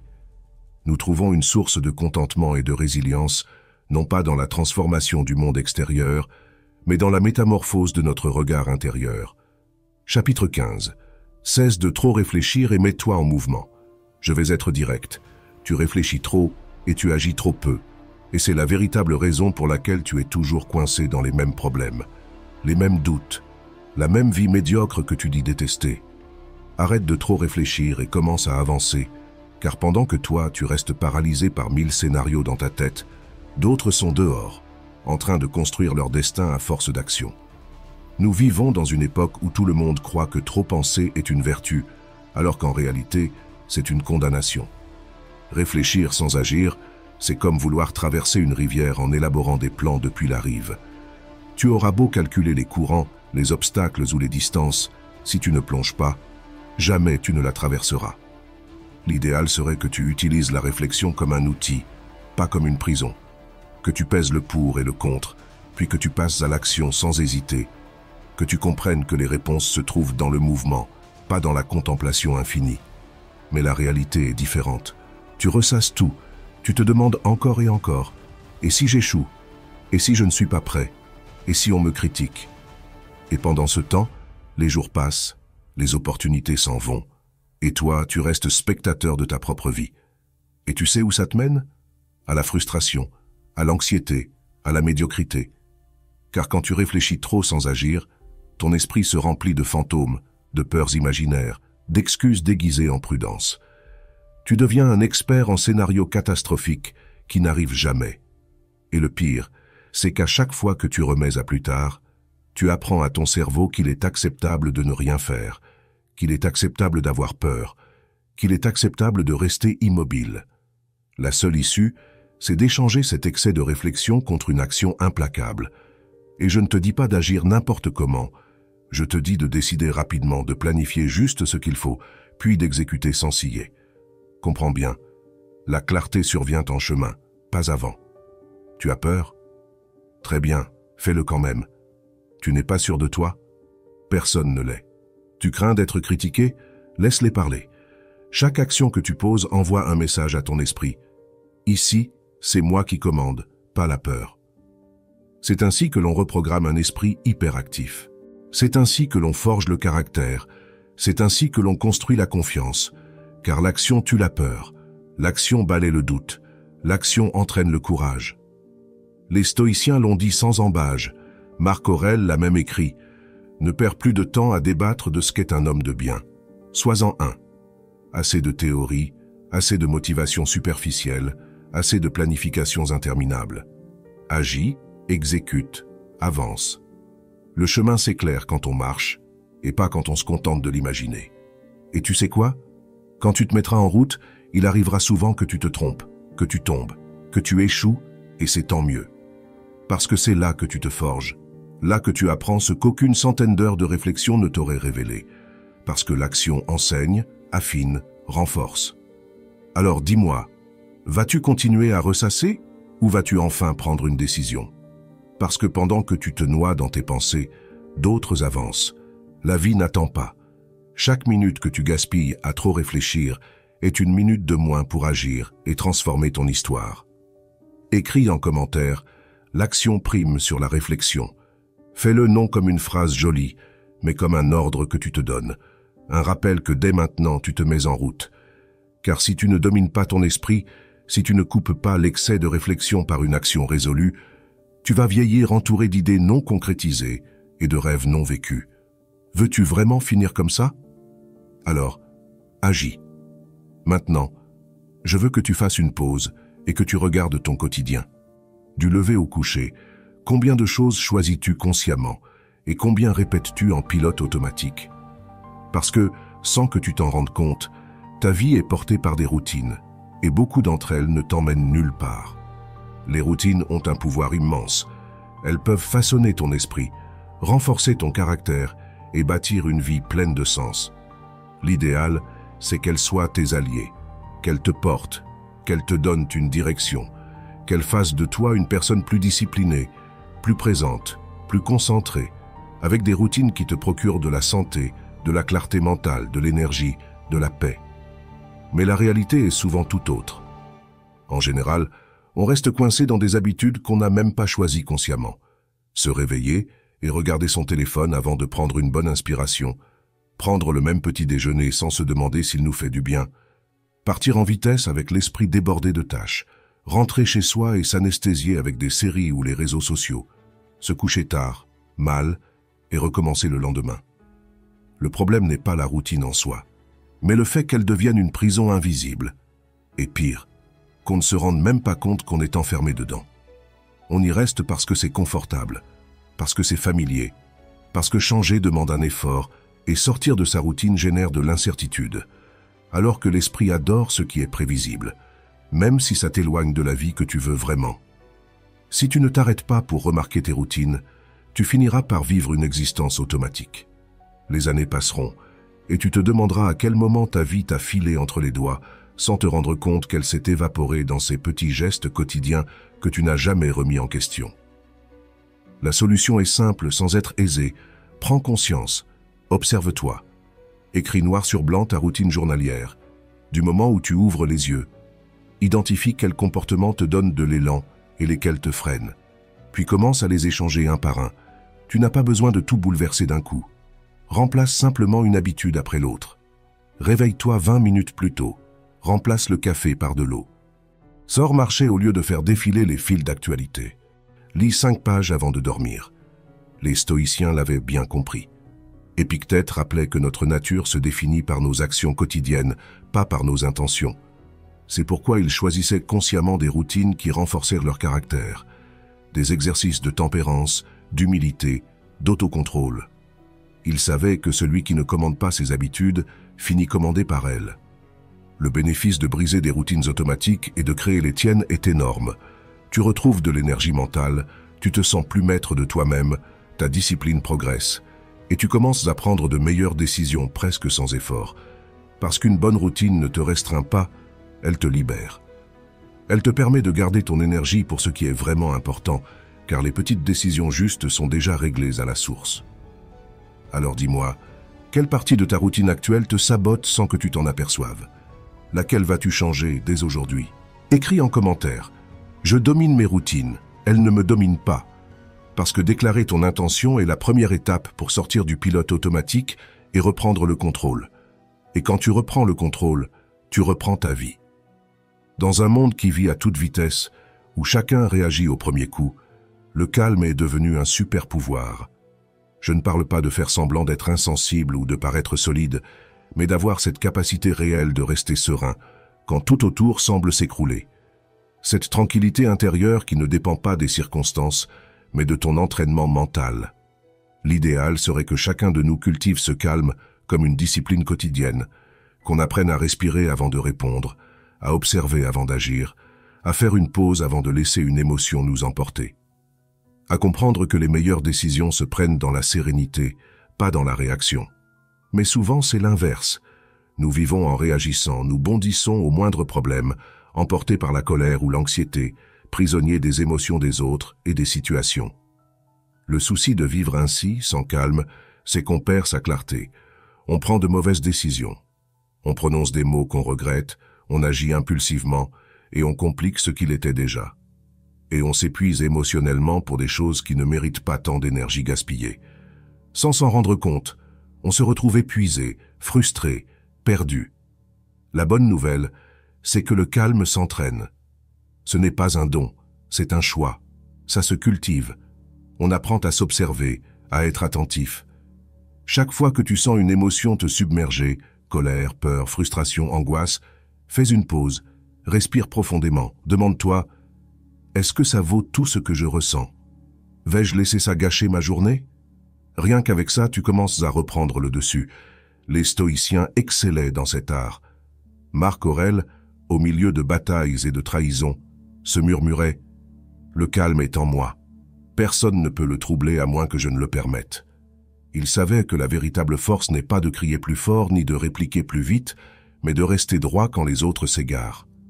Le calme te donne une lucidité supérieure, une capacité de stratégie, une réserve d'énergie pour ce qui compte vraiment. Et c'est une longueur d'avance sur ceux qui se laissent emporter par leurs émotions. Pendant qu'ils s'épuisent dans des polémiques, des angoisses inutiles, toi, tu avances. Pratique-le dès maintenant. Quand on te provoque, respire. Quand quelque chose ne va pas, accepte et continue. Quand l'anxiété t'envahit pour un événement que tu ne contrôles pas, laisse tomber. Chaque petite victoire émotionnelle construit ton calme intérieur. Et crois-moi, quand tu parviens à te maîtriser toi-même, tout le reste a moins de pouvoir sur toi. Dis-moi franchement, combien de fois t'est-il arrivé de payer cher une perte de sang-froid? Combien de disputes, de décisions hâtives, de journées gâchées parce que tu n'as pas su patienter? Il est temps de cesser de réagir avant de réfléchir et de commencer à répondre en toute conscience. Si tu veux changer ta vie, tu dois changer la personne que tu es. Et je ne parle pas de faire semblant, de répéter des phrases positives pendant une semaine ou d'avoir de bonnes intentions ponctuellement. Je parle de devenir une personne différente grâce à la répétition constante de nouveaux comportements, de nouvelles pensées et de nouvelles décisions. Parce que tu n'es pas ce que tu dis être, tu es ce que tu fais tous les jours. L'idéal serait que très tôt, on comprenne tous que notre identité n'est pas figée, qu'on peut se reprogrammer, se reconstruire, se façonner dans la direction qu'on veut. Mais souvent, on se résigne, on se répète « je suis comme ça, j'ai toujours été impatient, je suis nul pour ça ». Comme si c'était gravé dans le marbre. En vérité, ce ne sont que des habitudes que tu répètes depuis des années, rien de plus. Le problème de ne pas changer ce schéma, c'est que tu perpétues la même identité faible, timorée ou dispersée, celle qui t'a maintenu coincé jusqu'à présent.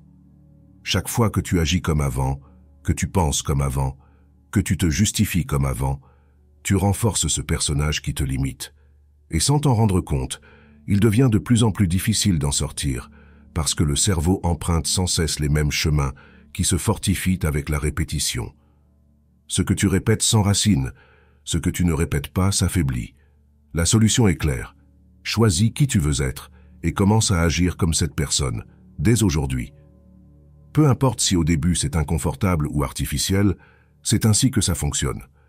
Au début c'est difficile, ensuite c'est inconfortable, puis ça devient naturel, et enfin ça devient toi. C'est ça, la neuroplasticité en pratique. Changer ton identité par l'action répétée, pas par un coup d'exaltation passagère. Les stoïciens l'avaient bien saisi. Sénèque rappelait « Nous devenons ce que nous pratiquons sans cesse ». C'est pour ça qu'ils pratiquèrent la tempérance, l'autocontrôle, la gratitude, l'austérité, car ils savaient que ce qu'on entraîne chaque jour devient un trait de caractère, et le caractère définit ton destin. Comprendre cela, c'est avoir un gros avantage, parce que ça ne te dérange plus si tu échoues aujourd'hui ou si tu vis un jour difficile demain. L'important, c'est la constance. On ne se forge pas un nouveau moi en un week-end de motivation. C'est dans des centaines de petites décisions, prises avec intention, qu'on se transforme. C'est se lever un peu plus tôt, même quand on n'a pas envie, choisir le calme quand on a envie de crier, persévérer quand on préférerait remettre à plus tard. Et voici le point central. Tu n'as pas besoin d'une motivation éternelle, tu as besoin d'une répétition consciente. C'est cela qui reconfigure le cerveau, les émotions, ta manière d'être au monde. Le changement ne vient pas du simple désir, il vient de l'entraînement quotidien, d'un rituel répété jusqu'à ce que cela ne soit plus un effort, mais que cela fasse partie de toi. Alors demande-toi, quelle nouvelle version de moi suis-je en train de construire? Quel comportement vais-je répéter sans prétexte jusqu'à ce qu'il devienne naturel? Parce que si tu ne choisis pas cela, tu vas rester la même personne que tu connais déjà, celle qui te maintient là où tu es. Le vrai changement survient quand tu cesses d'attendre le moment idéal et que tu comprends que chaque répétition compte, chaque choix compte, et que tout ce que tu fais aujourd'hui se reflètera demain. Si tu as apprécié ce contenu, abonne-toi et laisse un like pour nous soutenir. Partage cette vidéo avec ta famille ou des êtres chers si tu penses que cela peut leur être utile. À la fin, tu verras 2 options de vidéos additionnelles que nous avons sélectionnées spécialement pour t'accompagner dans ton développement personnel. Un grand merci à toi.